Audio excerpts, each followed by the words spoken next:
إن الحمد لله نحمده ونستعين ونستغفره ونعوذ بالله من شرور أنفسنا ومن سيئات أعمالنا من يهده الله فلا مضل له ومن يضلل فلا هادي له أشهد أن لا إله إلا الله وحده لا شريك له وأشهد أن محمدا عبده ورسوله اللهم صل وسلم على محمد بن عبد الله عليه أفضل الصلاة والسلام أيها المؤمنون إني أوصيكم بنفسي بتقوى الله فقد فاز فوزا عظيما كما أمر الله تعالى في كتابه العزيز يا أيها الذين آمنوا اتقوا الله حق تقاته ولا تموتن إلا وأنتم مسلمون يا أيها الناس اتقوا ربكم الذي خلقكم من نفس واحدة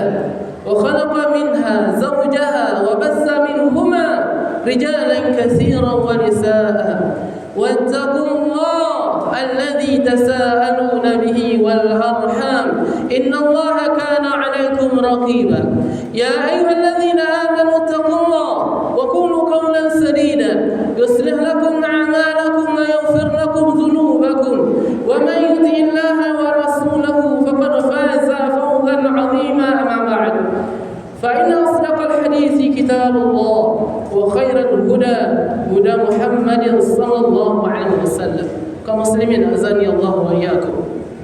Senantiasa kita bersyukur kepada Allah Subhanahu wa taala di hari yang terbaik ini, hari Jumat. Dikatakan para ulama adalah hari yang terbaik dalam sepekan. Sayyidul ayyam, penghulunya hari dalam sepekan. Diwajibkan bagi seorang laki-laki yang mengucapkan asyhadu an la ilaha illallah untuk berkumpul di waktu zuhur ini di rumah Allah Subhanahu wa taala.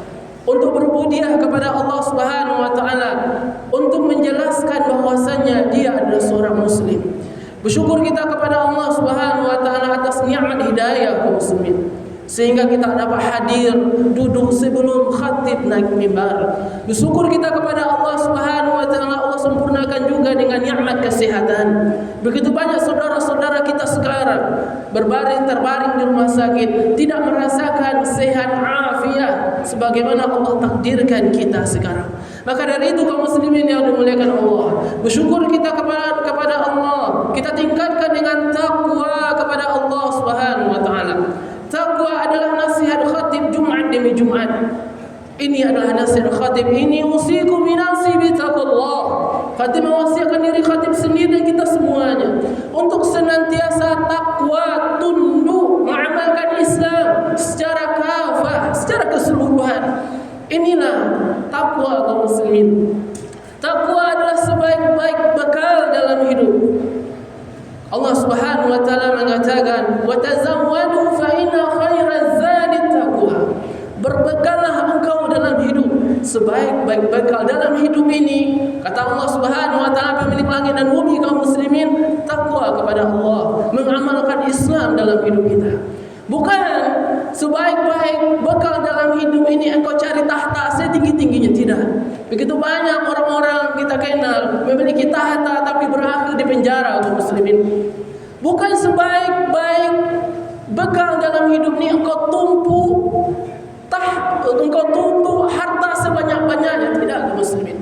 Itu sering kita dengar orang-orang memiliki harta tapi tidak bahagia, malah berakhir yang namanya bunuh diri. Kita lihat di faktanya di lapangan.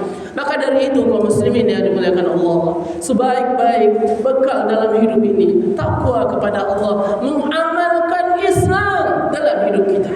Para ulama mengatakan busyra lit taqwa, busyra lil muttaqin, kabar gembira bagi orang-orang yang bertakwa. Orang-orang yang bertakwa yang menjamin sukses, pemilik langit dan bumi. Allah Subhanahu wa taala mengatakan, "Wa man yuti'illaha wa rasulahu faqad faza fawzan 'azima." Siapa yang taat kepada Allah, siapa taat kepada Rasulullah, baginya kesuksesan yang besar dalam menggapai kehidupan yang sementara ini. Kaum muslimin yang dimuliakan Allah, para ulama mengatakan a'zamu minat taqwa fahuwa naf'alu bi kalimatin la ilaha illallah. Takwa yang tertinggi kedudukannya adalah kalimat tauhid, la ilaha illallah. Kalimat la ilaha illallah adalah kalimat pembuka keislaman seseorang. Kalimat la ilaha illallah bermakna la ma'budun bihaqqin illallah. Tiada yang berhak diibadahi dengan benar kecuali Allah Subhanahu wa taala. Seseorang mengucapkan kalimat la ilaha illallah, dia harus melepaskan diri atas segala keyakinan selain dari Allah Subhanahu wa taala. Dia harus melepaskan diri bahwasanya kuburan-kuburan soleh itu akan membantunya, itu akan menolongnya.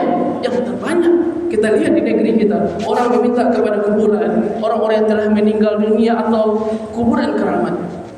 Orang mengucapkan kalimat la ilaha illallah harus melepas diri dari foto-foto yang digantung di rumah atau di kadang yang nyatakan foto itu keramat. Karena itu adalah bergantung selain kepada Allah Subhanahu wa taala. Orang mengucapkan kalimat la ilaha illallah harus melepaskan diri dari segala macam jimat. Kata Nabi sallallahu alaihi wasallam, siapa yang menggantung jimat, maka Allah akan serahkan nasibnya kepada jimat tersebut. Meskipun jimatnya bertulisan bahasa Arab. Ini adalah menyaingi Allah Subhanahu wa taala. Termasuk beberapa pekan lagi kaum muslimin atau beberapa hari lagi ada festival yang namanya salah satu yang di situ bertentangan dari kalimat la ilaha illallah. Di akhir senja orang berebut aksesorisnya, diambil aksesoris dengan ada keyakinan ini dan itu.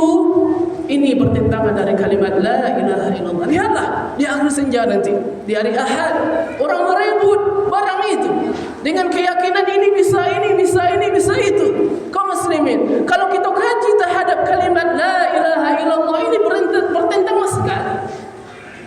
Kalau kita azan mengucapkan la ilaha illallah, ketika kita selesai mau akhir salat mengucapkan asyhadu la ilaha illallah. Kita kemarin haji atau umrah, kita mengucapkan labbaik Allahumma labbaik, labbaik la syarika lak labbaik, innal hamda wa ni'mata lak wal mulk la syarika lak.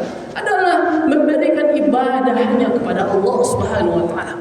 Hanya meyakini bahwasanya Allah Subhanahu wa taala yang memudahkan urusan kita, yang mendatangkan mudarat, yang menolak mudarat dan mendatangkan manfaat. Kaum muslimin, tapi ini amalan ini menyebar di negeri kita.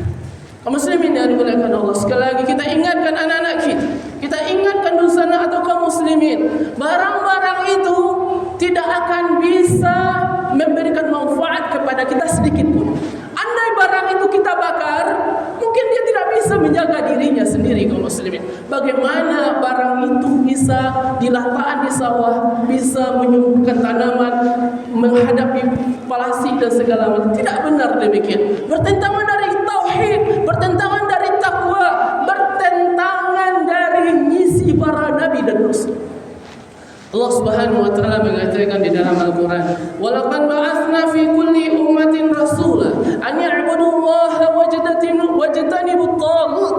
Kami telah memberikan tugas dari nabi pertama Adam alaihissalam, dilanjutkan rasul pertama Nuh alaihissalam, ditutup oleh nabi dan rasul Muhammad bin Abdullah sallallahu alaihi wasallam. Misinya satu kaum muslimin, bagaimana kita menyembah Allah Subhanahu wa taala dan menghindari sesembahan selain Allah Subhanahu wa taala, dinamakan taghut, penyembahan selain kepada Allah Subhanahu wa taala.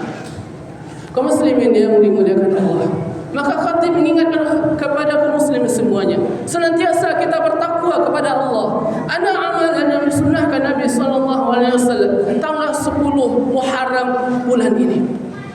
Daripada kita ngumpul lihat pesta tersebut, bagus kita mengamalkan sunnah Nabi sallallahu alaihi wasallam, yakninya puasa Asyura bertepatan di tanggal kalender Republik Indonesia Hijrah adalah hari Ahad besok. Kata Nabi sallallahu alaihi wasallam, siapa yang berpuasa di 10 tanggal 10 bulan Muharram akan hapus dosa-dosanya tahun yang lalu. Kata Nabi sallallahu alaihi wasallam, hadis riwayat Muslim nomor 1162. An Abi Qatadah radhiyallahu anhu qala, su'ila Rasulullah sallallahu alaihi wasallam. Hadis ini diriwayatkan oleh sahabat Nabi sallallahu alaihi wasallam radhiyallahu anhu ditanyakan kepada Nabi sallallahu alaihi wasallam an shaumi yaumi Asyura, tentang puasa Asyura. Puasa Asyura ini kaum muslimin 10 tanggal 10 di bulan Muharram. Kata Nabi sallallahu alaihi wasallam yukafir sanatul madiyah, akan terhapuskan dosa-dosa setahun yang lalu. Kini masyhur tentang pemutihan kendaraan bermotor. Ini pemutihan dosa-dosa kita setahun kaum muslimin. Bagaimana puasa yang disyariatkan Islam, kita berpuasa hari Ahad, besok dicampur adukan dengan pesta kaum muslimin. Maka dari itu sekali lagi khatib mewasiatkan, takwalah kita kepada Allah Subhanahu wa taala. Siapa yang takwa kepada Allah, menghiasi hidupnya dengan takwa, yang menjamin kebahagiaan itu Allah Subhanahu wa taala. Lihatlah Allah Subhanahu wa taala mengatakan di dalam Al-Qur'an, "Man 'amila shalihan min dzakarin aw untha wa huwa mu'min falanuhyiyannahu hayatan thayyibah." Surah An-Nahl 97.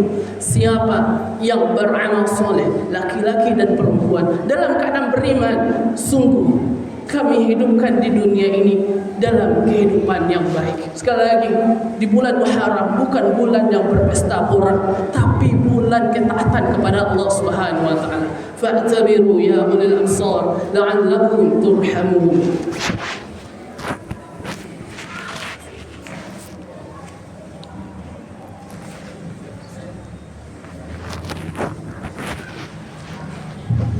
Alhamdulillah, alhamdulillahilladzi bi ni'matihi tatimmu shalihat. Asyhadu an la ilaha illallah wahdahu la syarika lah wa asyhadu anna Muhammadan 'abduhu wa rasuluh. Allahumma shalli wa sallim ala Muhammadin wa ala alihi wa ashabihi wa man wala, amma ba'd. Kaum muslimin yang dimuliakan Allah, sekali lagi nasihat khatib kita semuanya untuk senantiasa bertakwa kepada Allah Subhanahu wa taala. Kita semuanya akan meninggal dunia. Tak kala ajal datang kaum muslimin, takkan bisa dimajukan, tidak bisa diundur. Yang kekal adalah takwa kita kepada Allah Subhanahu wa taala. Lihatlah saudara-saudara kita yang terdahulu meninggal dunia. Si fulan meninggal, si fulan meninggal. Mungkin kita sering dengan di toa masjid, si fulan meninggal. Suatu saat yang meninggal itu kita kaum muslimin, kita yang meninggal dunia. Maka dari itu beruntunglah orang-orang yang mengamalkan hidupnya dengan takwa. Beruntunglah orang-orang yang menghiasi hidupnya dengan amal soleh. Beruntunglah orang-orang yang menjauhi dirinya dari kemaksiatan dan kelalaian. Kaum muslimin yang dimuliakan Allah, Allah Subhanahu wa taala berjanji di dalam Al-Qur'an, andai sebuah negeri, sebuah kota, sebuah kampung mereka bertakwa kepada Allah, mereka beramal saleh, Allah akan bukakan keberkahan langit dan bumi. Sebabnya apa? Takwa kaum muslimin. Lihatlah surah Al-A'raf seperti khatib katakan tadi, walau anna ahlal qura, andai negeri ini bertakwa, andai negeri Pariaman ini bertakwa, lafatahna alaihi barakatin minas samai wal ard, sungguh akan kami bukakan dari langit dan bumi keberkahan. Walakin kadzabu, akan tetapi mereka mendustakan ayat-ayat Allah Subhanahu wa taala. Melalui Majelis Ulama Indonesia di bidang fatwa MUI menghimbau tidak ikut serta dalam acara hari Ahad besok. Ini fatwa dari MUI Kota Pariaman. Siapa yang kita taati lagi kalau tidak ulama kita kaum muslimin? Allah Subhanahu wa taala mengatakan, "Ya ayyuhalladzina amanu atti'ullaha wa atti'ur rasul wa ulil amri minkum." Taatlah kepada Allah dan Rasulnya dan pemimpin kalian, yakni para ulama yang menjelaskan nasihat Allah dan Rasulnya. Lihatlah negeri kita dahulu tahun 2009, gempa besar menghadapi negeri kita. Walhasil acara itu tidak berlangsung 2 atau 3 tahun kalau nggak salah. Tapi ingatlah ancaman besar ada di depan negeri kita di Pariaman, Megatrans kaum muslimin. Lihatlah peneliti barat sampai peneliti timur dan BMKG juga mengingatkan akan terjadi gempa besar yang berada di seluruh sana. Andai pada acara itu terjadi gempa besar, azab Allah Subhanahu wa taala, bagaimana kita kaum muslim? Kita akan apakah amal soleh, apa kemaksiatan menutup umur kita? Maka dari itu kaum muslimin, sekali lagi khatib tidak pernah mencaci budaya atau adat istiadat di negeri kita. Ini hanyalah nasihat dari Quran dan Sunnah dan dinasihati oleh para ulama-ulama kita untuk senantiasa kita bertakwa kepada Allah. Semoga di akhir umur kita ditutup Allah Subhanahu wa taala dengan husnul khatimah, kita masuk surga. Amin ya rabbal alamin. Kaum muslimin yang dimuliakan Allah, di hari Jumat ini kita disunnahkan untuk perbanyak bersalawat kepada Nabi sallallahu alaihi wasallam. Allah dan para malaikatnya bersalawat kepada Nabi sallallahu alaihi wasallam. Innallaha wa malaikatahu yusalluna 'alan nabi.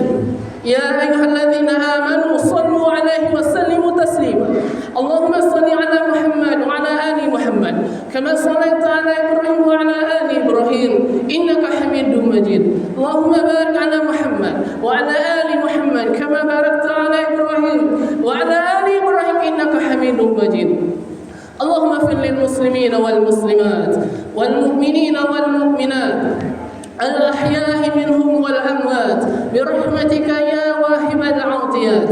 ربنا ظلمنا أنفسنا وإن لم تغفر لنا وارحمهما كما ربيانا صغيرا. اللهم اغفر لنا ذنوبنا ولوالدينا ولوالدينا وارحمهما كما ربيانا صغيرا ولجميع المسلمين والمسلمات والمؤمنين والمؤمنات. اللهم أعز الإسلام والمسلمين. اللهم أهلك الكفارة والمشركين. اللهم انصر إخواننا في غزة. اللهم انصر إخواننا في غزة. اللهم انصر إخواننا في فلسطين برحمتك يا أرحم الراحمين. اللهم انقذ المسجد الأقصى. اللهم انقذ المسجد الأقصى من اليهود المحتلين برحمتك يا أرحم الراحمين. ربنا آتنا في الدنيا حسنة وفي الآخرة حسنة وقنا عذاب النار. سبحان ربك رب العزة عما يصفون والسلام على المرسلين والحمد لله رب العالمين. أقيموا الصلاة. الله أكبر. أشهد أن لا إله إلا الله. أشهد أن محمد